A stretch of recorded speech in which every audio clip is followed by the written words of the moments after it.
Well, hello, this is Jeff Gaudiosi, and you're on misplacedstraws.com where music comes to life. And my guest today, well, let's just face it, he's kind of here by mistake. I thought I was booking Justin Bieber. The camera comes on, and I misread it's Jason Bieler. But that works out well because he's about to put out this incredible new record called Postcards from the Asylum with the Baron von Bielski Orchestra. It's out everywhere on April 14th. So since we got him on, let's welcome back to the site, Jason Bieler. Welcome, Jason. Thank you so much for having me. I'm sorry this is such a facial disappointment for your younger demographic. I was about to bring in that teen audience with this. So, that'll have to wait. Such a fine line. Yeah. Such a fine line between breaking the internet and breaking cameras. Yeah. Now, so when we spoke last time, you had just put out your record, Songs for the Apocalypse. And on that record, you had a bunch of guests join you. For this new record, Postcards from the Asylum, who joined you in the Baron von Bielski Orchestra? Man, I have just been blessed with a riches of friends that owe me favors, I guess. But I've been very lucky. I mean, this record, I had Marco Miniman, the drummer from the Aristocrats, and a million other things. He's brilliant. Todd Kearns from Slash's band, who's another monster musician. The same guy as Andy Blacksugar, who I can't speak highly enough, who played on the last record. He's my guitar hero. Adu Cominato, who's from Brazil, who also played a little bit on the last record. Ricky Sanders played on a track for me on this record. Also played on the last record. And I actually had my old Saigon Kick bandmate, Chris McClernand, came in and played bass on one track. So kind of sewing the past back to the future somehow or another. Yeah. And Rio Akamoto, who's the keyboard player from Spock's Beard. Everybody knows Rio, is a madman. He was kind enough to play on a track for me too. So yeah, I mean, between the first record and this record, I mean, I don't think you get much luckier in terms of an arsenal of talent way above my ability to pay them. But one thing, though, with both of these records, and a lot of times when you have records that bring in a lot of different guest stars, they sound very disjointed. If you didn't know that you had all of these guest stars, I don't think anybody would have been surprised to hear that it's the same 4 or 5 guys going through the whole record. And right. I think that's really a testament to you and your writing on it. Yeah, I mean, I think the way most of the writing works on this is that I kind of build this kind of sandbox playground. Mm-hmm. So the framework is kind of already there. And then I let them run amok, with a kind of pre-built framework of what I kind of do. So I think, but I just find getting to work with guys like that. I mean, I think when you give them any kind of framework, you're not going like, I don't know what I want to do and I don't know how to do it. So just play something. So they kind of are so naturally gifted that they kind of see what's happening. And then I'm telling you, I mean, it would take a half hour to name everybody from the first record and this record in terms of guests, but to a person, anytime I've collaborated with guys of that caliber, like I get back stuff that's like, oh my God, that's amazing. I wouldn't have thought to do that. But like you said, I didn't want it to feel like I was just throwing people in because it's a name, because one, it doesn't really matter to anybody. I mean, other than people go, oh, that's neat. The songs still have to be the songs and the record still has to be the record. So yeah, I mean, like I said, it's really cool to be able to call up someone like Bumblefoot or, and say, hey. Now, when we spoke last time for Songs of the Apocalypse, I think it took everybody by surprise. Nobody expected this manic prog metal meets Zappa tour de force to work as well as it did. And I think even you were a little skeptical of being accepted by the prog community, because that isn't really where your background was, with Saigon Kick. But after the success of that record and the buzz that you've had so far with this one, are you feeling more comfortable kind of as that prog guy? I mean, I think I've learned a lot about prog, and it was never my intention. I mean, to make any type of record, metal or otherwise. And it was just such an amazing gift to have that audience find me, because I got to learn as much about them as they probably did to learn about me. And the coolest thing about that genre is I don't think it is truly a genre where there's no rules. I mean, so, Meshuggah can just as comfortably sit at the table with Steven Wilson as Yes can sit at the table with, Devin Townsend or what. I think they're just looking for things that are, not formulaic, that are not playing within the boundaries of what everybody else is doing. They're kind of, I think they're, I mean, I don't mean to speak for the prog community, but I think they're looking for things that push the envelope lyrically, musically, in any capacity. So it doesn't just have to be heavy, doesn't have to be ambient, doesn't have to be anything. And that's really, I found really liberating. And it was kind of cool because, to find a whole new audience at this point in my career, and the vast majority of those people have no idea about my past, is a gift. You know what I mean? It's like it's not that Saigon Kick was Metallica, some massive band that I couldn't get out from underneath of, but it's still rare that you get to a point in your career you're always the guy from that band. Yeah. And so to not have that follow me and have people kind of retro going back and going, oh, wait a minute, that's the guy who did. It's kind of a cool place to be. And like I said, I mean, I've bumbled my way into a lot of happy accidents the last few years. And now, getting to the record, Postcards from the Asylum, one of the things that I love about this record is that you totally surprise everyone again. I think it would have been easy to just say, okay, we're doing sort of a sequel to the last record. It's going to sound the same. It's going to feel the same. And yeah, there's still some kind of heaviness and some prog and, that opening run of Bombay, Numb, and Heathens. But the second that just that beautiful melodic sound of Mexico and Birds of Prey hit, the listener's drawn in, because now you have no idea what to expect next. And right. I think that goes to the prog crowd where, and I'll speak for it because I'm one of them, we want to be challenged. We don't want to know what's coming next. And I think that's where this record really succeeds. It's I have the reverse problem, and it's not even a problem, it's a challenge. I mean, I think the people who have supported me and that have become friends and fans of this music would crucify me for not doing that. If I made a straight 11, 12 song rock record, they'd literally they'd stone me, in a public square somewhere. So the challenge comes from I think you have to be authentic in your love for the types of music. I don't think you can just try to make like everyone's always, diverse. Like the Beatles were diverse and Bowie was always diverse. And, but that was it never seemed contrived. It seemed like an avenue those artists wanted to pursue, and not comparing myself to the Beatles or Bowie. I'm just saying, I get it. Yeah. That was important to me. Like to just I am in the song Mexico or Flying Monkeys because that's an area I want to be in, not because I'm sitting down going, well, if we do, but then the challenge becomes, I think, really putting the record so it has some kind of ebb and flow for those who want to sit down and listen to an hour and 10, in this day and age, everyone's like, you should only release 3 songs or 4 songs. And I've gone and done 2 double records back to back. I'm not really paying attention to what the marketing reports are saying, but I wanted to make a record that the songs could stand up should you digest them that way. And for those people like me, when I was a kid who wanted to sit down with a double vinyl record, open it up, have credits, hear things in the headphones every time they listen that they didn't hear the last time, and kind of create an arc and a story to the record. I wanted it to be there too. So that was kind of the mindset. And you have such a great sense of melody that comes across regardless of the style of music. I mean, there's stuff on this record like The Depths and Sweet Eliza where the melody is kind of front and center. But even with the harder stuff like Sick Riff or Flying Monkeys, even Bear Sedatives, you've almost created this new genre of like a sing-along, heavy prog thing. And awesome. That melody was so pervasive, as you said, with Saigon Kick, but you've evolved it. I mean, is it important to you that as complex as a song could get, you still need to have the song? I mean, you still need to have that part somebody walks away humming in their head. Yeah, I mean, I've always been a song fan first.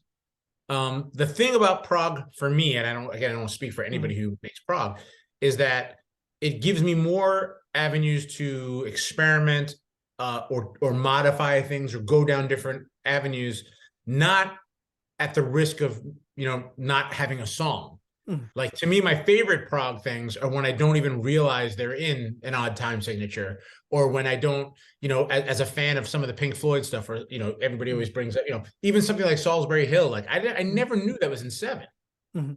I mean, it never dawned on me. I was like, that's just a great tune. I Yeah. just dig that song, And Sting has obviously done it a ton of times. And even the Foo Fighters have done some interesting stuff. So I never wanted to sit down and go, let's figure out a math problem, Mm-hmm. and then make a song out of it. So yeah, song has always been king to me. I mean, everything else serves that. I mean, I want there to be a melody and a vibe and a feeling.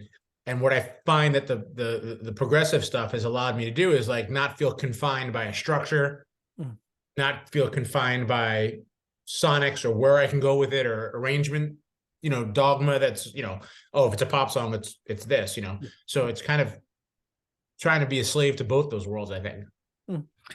And now with the first record, you mentioned when we spoke that you kind of wrote everything in the moment for that record. With this one, I mean, a song like Sick Riff, you played at Prague Power a little while back. Were these songs written specific for this, or did you kind of work and evolve some stuff that you had already? What was sort of the genesis of these songs? The majority of us all knew or in the process of getting towards this record. The challenge was I didn't, I think most people tend to write, the songs come in clusters, and I didn't want to make a record of Numb and Sick Riff. So you kind of got to cleanse the palate and then move along a couple of, weeks or months and then go, oh, okay, now I'm in the, I'm in this mode of the depths and Human Head, and then clean the palate of that, or else everything's going to wind up sounding like this kind of dark, brooding acoustic thing. And then go into things that are more ambient or more, there's all different kinds of stuff. So I think it was more doing that kind of process with the writing. And then I wrote so much that it was really making sure I didn't have, like we just said, 10 sick riffs, which would destroy me. Like sick riff is such a, it's kind of an ironic, I don't want to say snarky thing about it, but to me, it was like, I was so tired of hearing, oh, this next record's our heaviest record. And, oh, this is such a sick riff. It's such a sick riff. So it was meant to be kind of like ironic, not that the song is actually a sick riff. But yeah, I didn't want to do that over and over and over again. So it's pushing and pulling and finding what songs are going to have, legs and kind of fill that, role for the record. And do you think that it creates a longer process for you because it's not necessarily, okay, I'm going to write 15 songs, because anyone could do that. And like you said, they kind of end up sounding the same, but does it extend the process a bit when you're like, I'm going to use 15 songs, but I want them to be different. So that palette cleansing, is there a time you're like, okay, just need to put everything down right now and sort of get this, the numb flying monkeys feel out so that I can concentrate on something else? Not consciously, but I knew I kept writing. So some of the stuff that came along at the end was Mexico. Some of the stuff that came along at the end was 9981 Darkness and things like that. Like I can't say I have a specific thing, but as much as like it just felt like the painting wasn't finished. Like I knew there was really good songs, and I knew I could have made a 10-song record, but it's really funny because when I finally finished the record, I put all the lyrics together because I had to have them proofread because I'm a moron. And especially because you're making a double vinyl, you don't want to forever be holding up your proof of lack of education. Especially even my wife started reading these things for the first time. She's like, "You seriously have like some issues. You need to go talk to somebody. Like, there's some problems in this."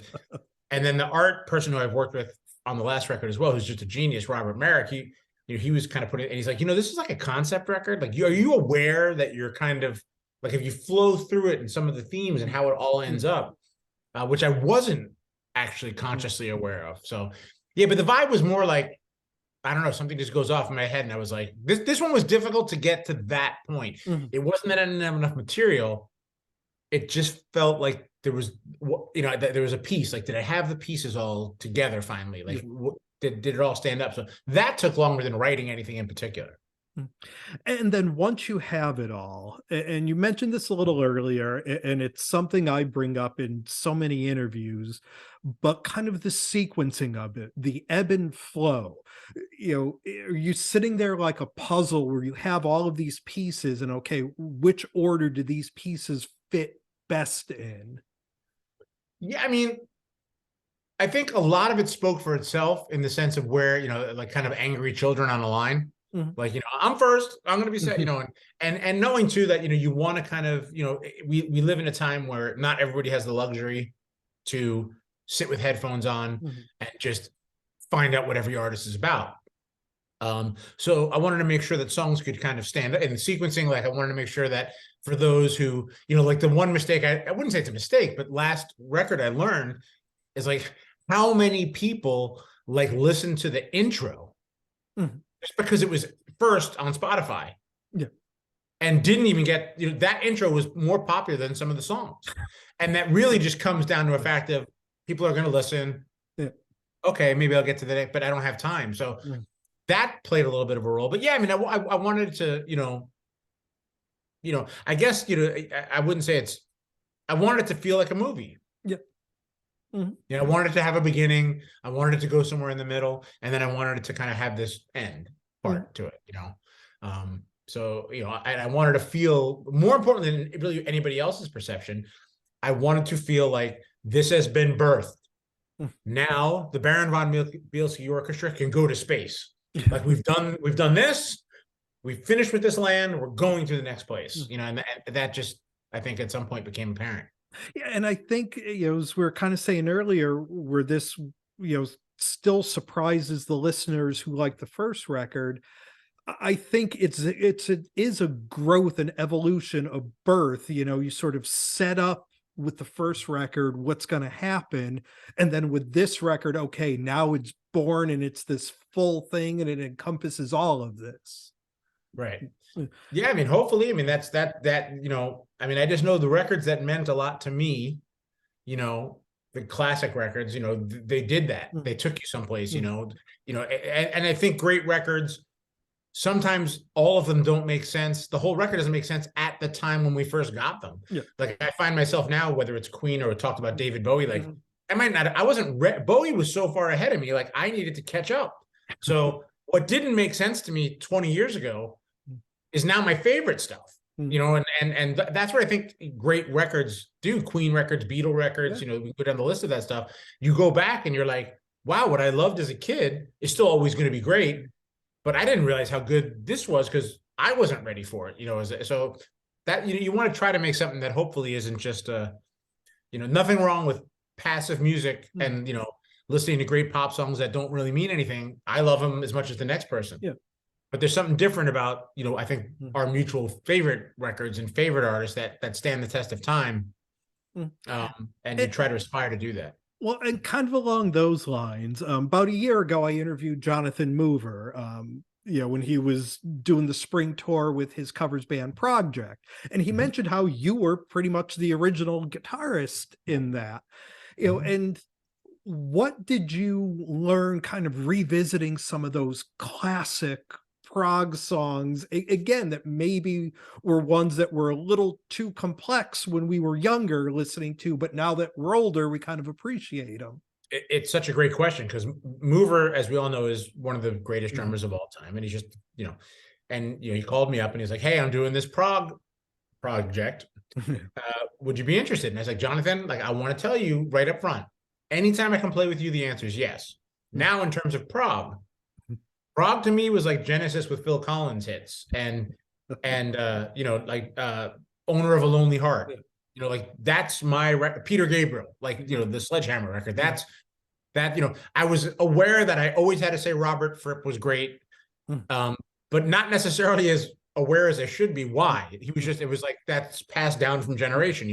If you're at a cocktail party and someone brings up Robert Fripp, He's you great. just automatically go, he's brilliant, game changer, without really being as well versed in it as I should have been. So shame on me. So getting to, late to the game, learning all this stuff and from him and Rio and Michael Sadler, who grew up, that was their everything. And going into those songs like Lark and Aspic, you know, and all this King Crimson stuff, and, you know, the Genesis songs that were like, you know, 15, 20 minutes long, and, you know, all this stuff. It was an amazing, like, kind of collegiate crash course, and mind opener, in the sense that, like, it's changed me forever. And like we were talking about, I was just like, oh wow, you know, you can just do anything. Mm. You know, oh, I can, there is no, like, it just kind of it broadened everything for me. It was like going from kind of like a vision of music like this to, like, you know, when the screen opens at the movie theater fully and the curtains pulled, you're like, oh, I didn't realize there was that much more to the image, you know? So I'll always be thankful to those guys, and getting to play with them was just an absolute honor. And, you know, I was unfortunate I couldn't commit to doing the whole tour schedule they had, but yeah, it was game changer for me. And now, and speaking of touring and playing, you know, you played a couple of shows after the last record came out, and I think this record just begs to be played live. Do you see yourself putting an actual band together and going out and doing a larger tour, or even just kind of getting on some festival bills, things like that? It's really important for me to bring this record to life the right way. Even doing the Prague Power Festival, which was an honor and an absolute, couldn't believe I was even asked to do it. But so many things were going wrong in the tail end. Like, the bass player we had came in and got COVID like the day before he was supposed to show up, and then I had to get it replaced. And the songs are so complex. And in the throw and go environment of a festival, it just, I want to make sure that I was able to take a step back and go, okay, like, that was an amazing experience, but I want to do this and present this a certain way. Not that it has to be an arena tour or anything like that, but just, I don't know that throwing everything on stage 30 minutes before another band goes on and ripping it all down and trying to, does these songs justice the way I'd like to do it. So we're looking at putting something together more towards the end of the year into next year. And yeah, I definitely like to do a bunch of shows. You know, I think everybody wants to do shows the right way, but I want them to be, you know what I mean? I want to bring them to life the right way. Yeah, and speak of playing live, you regularly do acoustic duos with our mutual friend, Mr. Soto, Jeff Scott Soto. Talk a bit about those shows. I mean, what kinds of things do you guys play? What do you do? It is chaos. It is more attributable probably to vaudeville than rock or metal. There's no rules. You're just as likely to hear a Lizzo song as you are a Slayer, or you know, horrible jokes, or just unbelievable arguments. And, you know, it just really goes, it's been this really fun thing where I think the premise was, let's play really short versions of a ton of different material that we like.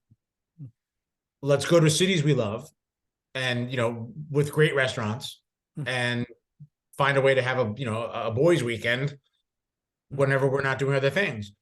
And because it was done so pure of intent, it's become this thing where, like, the shows are all selling out now, and it's, you know, it's been one of the more fun things in life, because it's just like it's just going all these different places we love, and people are getting it. And now people, I think the first couple of times people saw the show, it was like, what the hell is going on?